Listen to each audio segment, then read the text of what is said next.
ಒಬ್ಬರ ವಿಷಯ ನಾನು ಹೇಳಲ್ಲ, ಜಗತ್ತು ರಾಜಕೀಯ ವರ್ಗದ ಬಗ್ಗೆ ವಿಪ್ಲವ ಅಂತ ಹೇಳ್ತಾರೆ.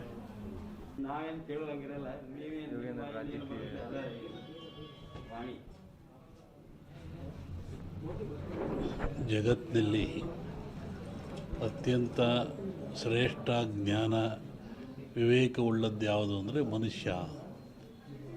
ಮನುಷ್ಯನಿಗೆ ಬುದ್ಧಿಶೀದೆ, ಜ್ಞಾನ ಇದೆ, ತಿಳುವಳಿಕೆ ಇದೆ ಅಂತ ಹೇಳ್ತಾರೆ. ಅಂಥ ಮನುಷ್ಯ ಆಗಾಗ ಅಜ್ಞಾನಕ್ಕೊಳಪಟ್ಟರೆ, ಅವಿವೇಕಕ್ಕೊಳಪಟ್ಟರೆ, ತನ್ನ ಆಚಾರ ವಿಚಾರಗಳನ್ನು ಕಳ್ಕೊಂಡ್ರೆ ಅಂತಹ ಮನುಷ್ಯ ಎಚ್ಚರಿಕೆಗಾಗಿ ಜಗತ್ತಿನಲ್ಲಿ ಕಾಲದಿಂದ ಅನೇಕ ರೋಗಗಳು ಬರ್ತಾಯಿದ್ದಾವೆ, ಕಾಯಿಲೆಗಳು ಬರ್ತಾಯಿದ್ದಾವೆ. ಈ ಬರುವಂಥ ಕಾಯಿಲೆಗಳು ಮನುಷ್ಯನಿಗೆ ತಿಳುವಳಿಕೆ, ಜ್ಞಾನ, ವಿವೇಕ ಮೂಡಿಸ್ತಕ್ಕಂಥದ್ದು. ಹಾಗೆ ಈಗಲೂ ಬಂದಿರತಕ್ಕಂಥದ್ದು ಕೊರೋನಾ ಅಂತೇಳಿ.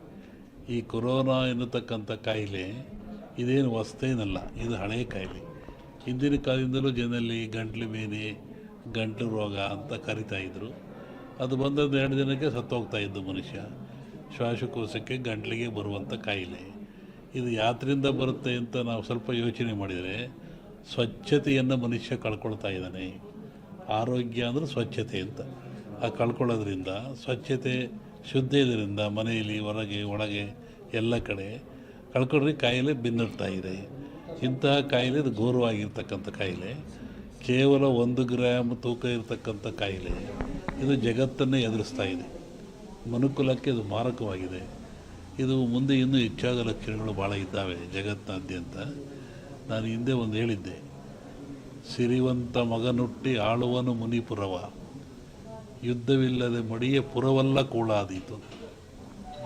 ಸಿರಿವಂತ ಮಗನುಟ್ಟಿ ಆಳುವನು ಮುನಿಪುರವ. ಮುನಿಪುರ ಅಂದರೆ ಅಮೇರಿಕಾ ದೇಶವನ್ನು ಸನ್ಯಾಸಿ ಊರು ಅಂತ ಕರೀತಾರೆ. ವಿಷ್ಣು ವಾಮಾವತಾರದಲ್ಲಿ ಅಲ್ಲಿ ಅವನು ಭೂಮಿ ತೊಳೆದಿದ್ದು, ಸಂಪದ್ಭರಿತ ರಾಜ. ಅದು ಸನ್ಯಾಸಿ ದಾನ ಕೊಟ್ಟದ್ದು, ಅದನ್ನು ಮುನಿಪುರ ಅಂದರು. ಆ ಮುನಿಪುರ ಒಬ್ಬ ಸಿರಿವಂತ ಪೂರ್ಣವಾದ ಜ್ಞಾನ ಯಾವ ಮನುಷ್ಯನಿಗಿರಲ್ಲ, ಅವಾಗ ಇವೆಲ್ಲ ಬರೋದು ಸಹಜ. ಸಂಪೂರ್ಣವಾದ ಜ್ಞಾನ ಗಳಿಸಿದರೆ ಯಾವುದಕ್ಕೂ ಅವಕಾಶ ಇಲ್ಲ. ಅರಿವು ಹೇಳ್ತೀವಲ್ಲ, ನಾವು ತಿಳಿದ್ರೆ ಎಷ್ಟು ಉದ್ದಾಗ ಇವೆಲ್ಲ ಬರ್ತವೆ. ಪೂರ್ಣವಾದ ಜ್ಞಾನ ಸಂಪಾದನೆ ಮಾಡಬೇಕು ಮನುಷ್ಯ. ಅರಿವಿನ ಕೊರತೆ. ಕೆಲವು ರಾಜಕಾರಣಿಗಳು ಈ ಹಿಂದೂ ಧರ್ಮ ಇರ್ಬೋದು, ಸನಾತನ ಧರ್ಮದ ಒಂದು ರೋಗ ಇದ್ದಂಗೆ, ಕುಷ್ಠ ರೋಗ ಇದ್ದಂಗೆ, ಅದನ್ನು ನಿವಾರಣೆ ಮಾಡಬೇಕು, ಈ ಥರದ್ದೆಲ್ಲ ಸ್ಟೇಟ್ಮೆಂಟ್ಗಳನ್ನು ಕೊಡ್ತಾರೆ. ಹಿಂದೂ ಧರ್ಮನೇ ಇಲ್ಲ, ಅದಕ್ಕೆ ಅಪ್ಪ ಅಮ್ಮ ಯಾರು, ಅದು ಹೆಂಗೆ ಹುಟ್ಟುತ್ತೆ ಅಂತೇಳಿ ಅವ್ರನ್ನೇ ಕೇಳಬೇಕು. ಅಷ್ಟೇ. ಇವು ಜಿಜ್ಞಾಸೆ ಇರ್ತಕ್ಕಂಥದ್ದು. ನಾನು ಹೇಳಿದ್ದಲ್ಲ, ರೂಢಿ, ಪದ್ಧತಿ, ಸಂಪ್ರದಾಯ ಅಂತ ಇರ್ತದೆ. ಆ ಪ್ರಕಾರ ಆಯಾ ಧರ್ಮಗಳು, ಆಯಾ ಜನಾಂಗ, ಆ ದೇಶಗಳು ನಡೀತಾ ಇರ್ತವೆ. ಅದಕ್ಕೆ ಚ್ಯುತಿ ತರೋರು ಇದ್ದಾರೆ, ಚ್ಯುತಿ ತರದೇರು ಇದ್ದಾರೆ. ಈಗ ಟೆರರಿಸ್ಟ್ಗಳಿದ್ದಾರೆ, ಅವರು ಅದೇ ಕೆಲಸ. ಅದು ಬೇಡ ಅಂತ ಹೇಳಿದ್ರು ಅದೇ ಕೆಲಸ ಅವರಿಗೆ. ಅವ್ರು ಬೇಡ ಅದು ಬಿಡೋದಿಲ್ಲ. ಅಂದರೆ ಅವರೆಲ್ಲ ಧರ್ಮ ವಿರೋಧಿಗಳು ಅಂತಲ್ಲ. ಆಯಾ ಧರ್ಮದ ವ್ಯಾಮೋಹ ಜಾಸ್ತಿ ಆದಾಗ ಸಂಕುಚಿತ ಭಾವನೆಯಲ್ಲಿ ಇವರಿಗೆ ವ್ಯಕ್ತಪಡಿಸ್ತಾರೆ. ಈಗ ಸನಾತನ ಧರ್ಮವನ್ನು ಸಾಂಕ್ರಾಮಿಕ ರೋಗಕ್ಕೆ ಕಂಪೇರ್ ಮಾಡ್ತಾರಲ್ಲ, ಇದು ಎಷ್ಟರ ಮಟ್ಟಿಗೆ ಸರ್? ಅದೇ ಅವ್ರನ್ನೇ ಕೇಳಬೇಕು. ಒಬ್ಬ ಸ್ವಾಮೀಜಿಯಾಗಿ ಈಗ ಭಾರತ ಸನಾತನ ಧರ್ಮವನ್ನು ನಂಬ್ಕೊಂಡು ಬಂದವರು, ನಾವೆಲ್ಲ ಓದವರು ಹಿಂದೂ ಧರ್ಮ ಅಂತೇಳಿ, ಒಬ್ಬ ಸ್ವಾಮೀಜಿಯಾಗಿ ತಮ್ಮ ನಿಲುವೇನಂತ ಕೇಳ್ತೀವಿ. ಆಯಾಯ ಧರ್ಮ ಯಾವುದು ಶಾಂತಿ, ನೆಮ್ಮದಿ ಕೊಡ್ತದೆ ಅದು ಆಚರಣೆ ಭಾಳ ಮುಖ್ಯ. ಹುಟ್ಟಿ ಧರ್ಮ ಅಂದರೆ ನೆಮ್ಮದಿ ಬೇಕು, ಶಾಂತಿ ಬೇಕು, ಮನುಷ್ಯನಿಗೆ ನಿಜವಾದ ಒಂದು ಜ್ಞಾನ ಮೂಡಿಸಬೇಕು. ಅದು ಸಿಕ್ಕಿನ ತೊಂದರೆ ಏನಿಲ್ಲ. ರಾಷ್ಟ್ರ ರಾಜಕಾರಣದಲ್ಲಿ ಕೆಲವೇ ತಿಂಗಳಲ್ಲಿ ಚುನಾವಣೆ ಬದಲಾವಣೆ ಆಗ್ಬೋದು. ಹೇಳಿದ ಅಲ್ಲೋಲ ಕಲ್ಲೋಲ ಆಗ್ತದೆ, ರಾಜಕೀಯ ಅಸ್ಥಿರ ಆಗ್ತದೆ. ಈ ಲೋಕಸಭಾ ಚುನಾವಣೆ ವೇಳೆನೇ ಆಗ್ತದೆ ಸ್ವಾಮೀಜಿ. ಈ ಸದ್ಯದ ಪರಿಸ್ಥಿತಿ ಮುಂದುವರಿಯೋದಲ್ಲ ಹಾಗಾದರೆ ಮುಂದಿನ ಲೋಕಸಭಾ ಚುನಾವಣೆ ನಂತರ? ನೋಡ್ತೀವಿ, ಹೇಳಿದ ಸತಿ ಹೇಳ್ತೀವಿ. ಅದ್ರ ಬಗ್ಗೆ ಇನ್ನೂ ಕಾಲ ಅವಕಾಶ ಇದೆ. ಡಿಸೆಂಬರ್ ವೇಳೆಗೆ ಚುನಾವಣೆ ಬರ್ತದೆ.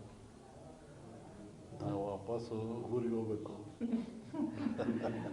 ಚುನಾವಣೆ ಪೂರ್ವದಲ್ಲಿ ಅಸ್ಥಿರತೆ ಯಾವ್ದಾರು ಹೇಳಿ ಅಪಾಯದೊಂದುಗಳಿಗೆ ಇಷ್ಟಪಡಲ್ಲ ನಾನು. ಒಳ್ಳೆಯದಾಗಲಿಲ್ಲ.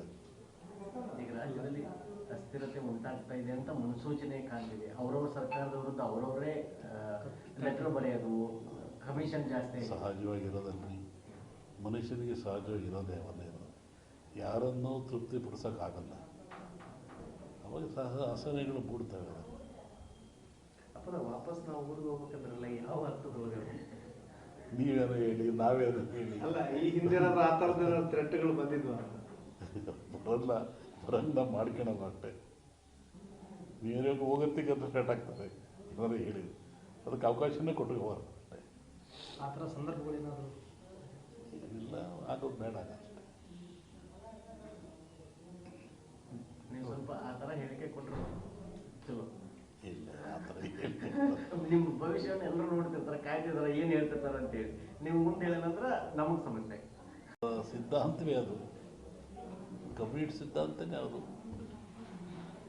ಅವ್ರು ಹೇಳುತ್ತಲೇ ಇರ್ತಾರೆ, ನಾವು ಊಟ ಮಾಡ್ತಲೇ ಇರಬೇಕು ಅಷ್ಟೇ, ಅದಕ್ಕೆ ಸಂಬಂಧ ಇಲ್ಲ ಅಷ್ಟೇ. ಧರ್ಮದ ವ್ಯಾಖ್ಯಾನವೇ ಬೇರೆ ಇದೆ. ಅವ್ರಿಗೆ ಅವ್ರು ಹೇಳಿದ್ರು, ಹಿಂದೂ ಧರ್ಮ ಯಾರು ಹುಟ್ಟಿಸಿದ್ರು ಅಂತ. ಸುಮ್ಮನೆ ಕೇಳ್ತಾರೆ, ನೋವಾಗಿದ್ದು ಕೇಳ್ತಾರೆ. ಅದಕ್ಕೆ ಪರಿಹಾರ ಎಲ್ಲರೂ ಹೇಳ್ಬೇಕು. ಏನು ನೋವಾಯಿತು, ಹೆಂಗಾಯಿತು, ಅವ್ರಿಗೆ ಯಾಕೆ ನೋವಾಯಿತು, ಧರ್ಮ ಹೆಂಗೆ ಹುಟ್ಟಿತು ಹಂಗಾರದು. ತತ್ವಜ್ಞಾನದಲ್ಲಿ ಫೇರಿಂಗ್ ಥಿಯರಿ ಅಂತ ಬರುತ್ತೆ. ಧರ್ಮ ಹುಟ್ಟಿದ್ದೇ ಭಯದಿಂದ ಅಂತ. ಫಿಯರಿಂಗ್ ಧರ್ಮ ಭಯದಲ್ಲಿ. ಮನುಷ್ಯ ಮೊದಲು ನೀರು ನೋಡಿದ, ಹೆದರಿದ, ಕುಡ್ದ, ಖುಷಿ ಆಯ್ತು ಅವನಿಗೆ.